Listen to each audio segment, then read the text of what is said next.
हम पढ़ेंगे चर्त्व संधि। चर्त्व संधि का सूत्र है खरिचा।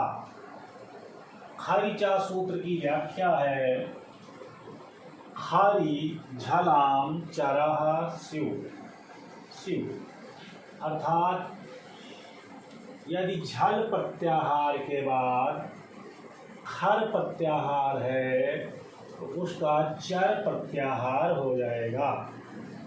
पद के अंत में यदि झल प्रत्याहार के वर्ण आते हैं और दूसरे पद के पहले यदि खर प्रत्याहार का वर्ण आता है तो झल प्रत्याहार के वर्ण के स्थान पर चर प्रत्याहार का वर्ण हो जाएगा। ऐसे भी आप समझ सकते हैं, सूत्र झल के बाद यदि खर प्रत्याहार का वर्ण है तो चर प्रत्याहार होगा। आप ऐसे भी समझ सकते हैं कि यदि पद के अंत में पहला, दूसरा, तीसरा, चौथा वर्ण आए और उसके बाद यदि पहला और दूसरा वर्ण आए, वर्ग का पहला और दूसरा वर्ण आए, तो उसके स्थान पर पहले, दूसरे, तीसरे, चौथे वर्ण के स्थान पर पहला वर्ण हो जाएगा। अब खर प्रत्याहार यहाँ ये सूत्र का अर्थ हुआ। अब खर प्रत्याहार में कौन कौन से वर्ण आते हैं? खर प्रत्याहार में देखिए पहले वर्ग के पहले और दूसरे वर्ण आते हैं। पहला दूसरा वर्ण क्या है? खर। खर का अर्थ है खा, फा, था, छा, ठा, ता, चा, टा, ता, वा, का, पा, या, श, श, श, र। इसमें से आप चाहे छाट लें, चाहे जो हम सूत्र बोल रहे हैं उसमें से देख लें। खा, फा, था, छा, ठा, चा, टा, ता, वा। खा, ये देखिए इसमें पहला वर्ण, ये दूसरा हम लिख रहे हैं खा, फिर यहाँ आ जाएगा फा, फिर यहाँ आ जाएगा था, फिर यहाँ आ जाएगा चा, यहाँ आ जाएगा यहाँ टा, यहाँ रहेगा दूसरा वर्ण था, यहाँ रहेगा छा। ये दूसरा वर्ण होगा खा, जो माहेश्वर सूत्र है खा, फा, छा, ठा, था। अब पहला वर्ण इसमें से ले लीजिए, पहला वर्ण यहाँ से भी आप ले सकते हैं खा, फा, था, छा, चा, टा, ता और वह छूट जाएगा का, पा, यह छूट जाएगा। इसमें क्या होगा? ये वर्ण हो गए खा, फा, था, छा, ठा, था, चा, टा, ता, वा, का, पा, या। ठीक है। श, श, श, र। श, श, श भी होगा। श, स, स, र, श, श, ये। अब आप देखते हैं तो इनका क्या हो जाएगा? इनका क्रम से चर हो जाएगा। चर में कौन आता है? चा, टा, ता, वा, का, पा, या, शा, सा, चा, र। चर में आता है चा, चर में चा, टा, ता, था, पा, शा, सा, स। पहला ये चर में आता है। चर प्रत्याहार में ये वर्ग के पहले वर्ण आते हैं और खर में वर्ग के देखिए दूसरे वर्ण आ रहे हैं खा, फा, था, छा, ठा, था, चा, टा, ता, वा, का, पा, या, शा, शा, सा, र।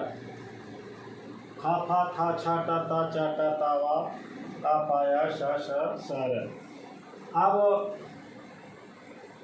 उदाहरण देखें, मतलब पहले, दूसरे, तीसरे, चौथे वर्ण के बाद यदि पहला या दूसरा वर्ण आता है तो उसके स्थान पर पहला वर्ण हो जाएगा।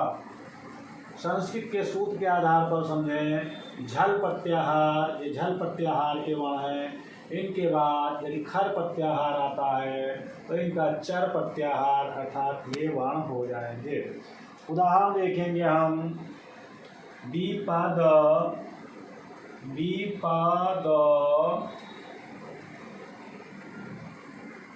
धन, कालः,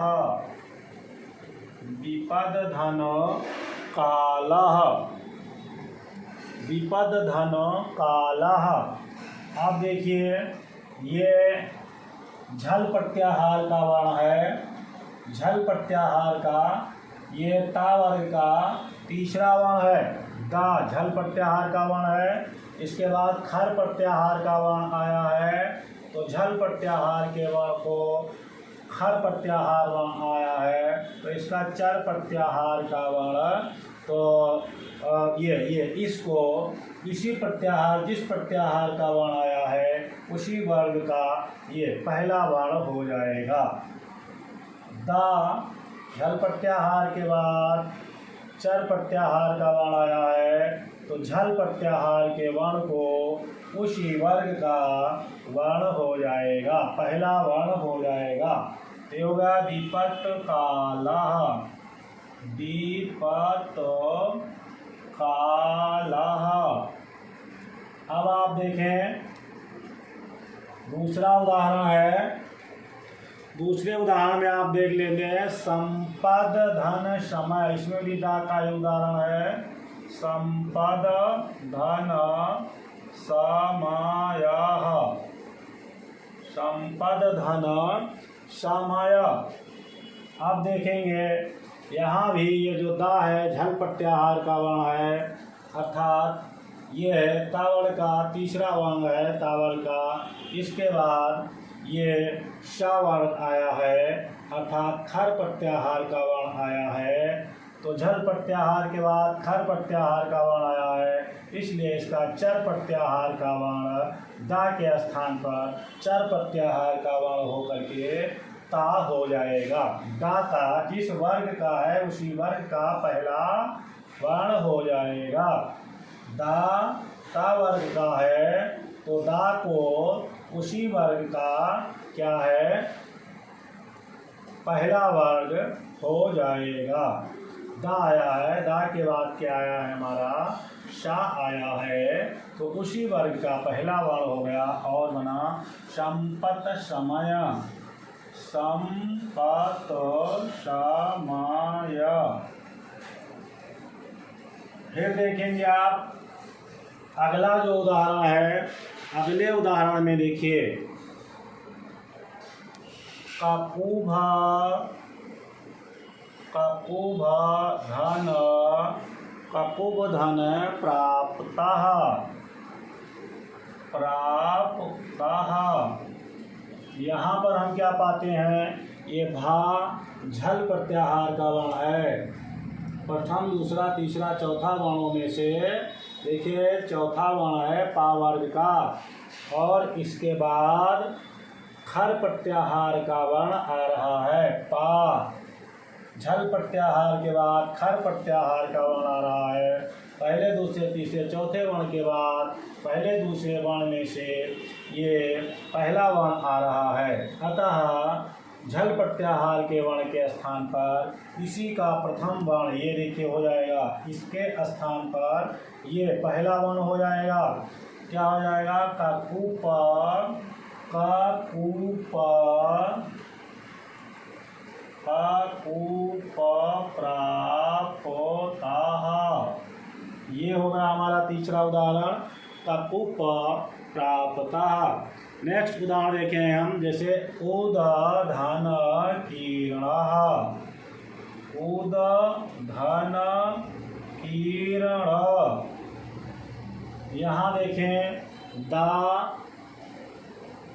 झल प्रत्याहार का वर्ण है। झल प्रत्याहार के बाद ये देखिए का, ये खर प्रत्याहार का वर्ण आता है, तो झल प्रत्याहार के बाद खल प्रत्याहार का वर्ण आया, अर्थात पहला दूसरा तीसरा चौथा वर्ण में से है, उसके बाद ये पहला वर्ण आया, तो इसके स्थान पर इसी वर्ग का पहला वर्ण हो जाएगा। तो दा वर्ग का पहला वर्ण क्या है, ता है, ता हो जाएगा, दा का ता हो जाएगा, उत्कीर्ण। क्या हो जाएगा, उत्कीर्ण।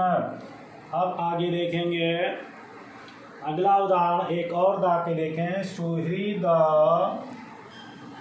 सुहृद धन क्रीडति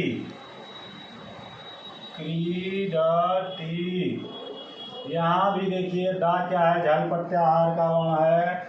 झल प्रत्याहार के बाद एक खर प्रत्याहार का वर्ण आ रहा है, तो झल प्रत्याहार के वर्ण को चर प्रत्याहार का वर्ण अर्थात इसी वर्ग का पहला अक्षर ता हो जाएगा। इसके बाद झल के बाद खर आया है, तो इसको चर प्रत्याहार का वर्ण हो जाएगा। दा का क्या हो जाएगा, ता सुहृत क्रीडति, सुहृत क्रीडति। इस प्रकार हम देखते हैं, पुनः एक बार सूत्र को देखते हैं, समझें। यदि पद के अंत में ये है झल प्रत्याहार है और इसके बाद में दूसरा वाला जो पद आता है उसका पहला वर्ण ये खर प्रत्याहार का हो, तो इन दोनों के स्थान पर ये चर प्रत्याहार होगा। मतलब उसी वर्ण का पहला वर्ण हो जाएगा। ऐसे भी आप समझ सकते हैं कि वर्ण पद के अंत में वर्ण का पहला, दूसरा, तीसरा, चौथा वर्ण में से कोई वर्ण आए और उसके बाद वर्ण का पहला या दूसरा, पहला वर्ण आए, पहला वर्ण आए या दूसरा वर्ण आए, तो जो पहले पद का अंतिम वर्ण है उसके स्थान पर वर्ण का, उसी वर्ग का पहला वर्ण हो जाएगा। जैसे दा था, दा ता वर्ग का वर्ण है, ता वर्ग का वर्ण है, और इसके बाद दूसरा या पहला वर्ण का आया है, तो उसके स्थान पर ता वर्ग का ही, दा वर्ग का जो पहला वर्ण है ता वर्ग में ता हो गया। इस प्रकार से हम देखते हैं कि चर्त संधि के अंतर्गत पहले, दूसरे, तीसरे, चौथे वर्ण के बाद पहला दूसरा वर्ण यदि आ जाता है उसके स्थान पर पहला वर्ण हो जाता है। पहले, दूसरे, तीसरे, चौथे वर्ण के बाद यदि पहला या दूसरा वर्ण आता है दूसरे पद के पहले वर्ण के रूप में, तो उसके स्थान पर पहला वर्ण हो जाता है। चाहे आप ऐसे समझें, चाहे आप ऐसे समझ लें कि झल प्रत्याहार के बाद पद के अंत में झल प्रत्याहार के वर्ण आते हैं और उसके बाद खर प्रत्याहार का वर्ण आता है, तो झल प्रत्याहार के वर्ण के स्थान पर चर प्रत्याहार का वर्ण हो जाता है। इस प्रकार चर्त संधि की भी समाप्ति हुई।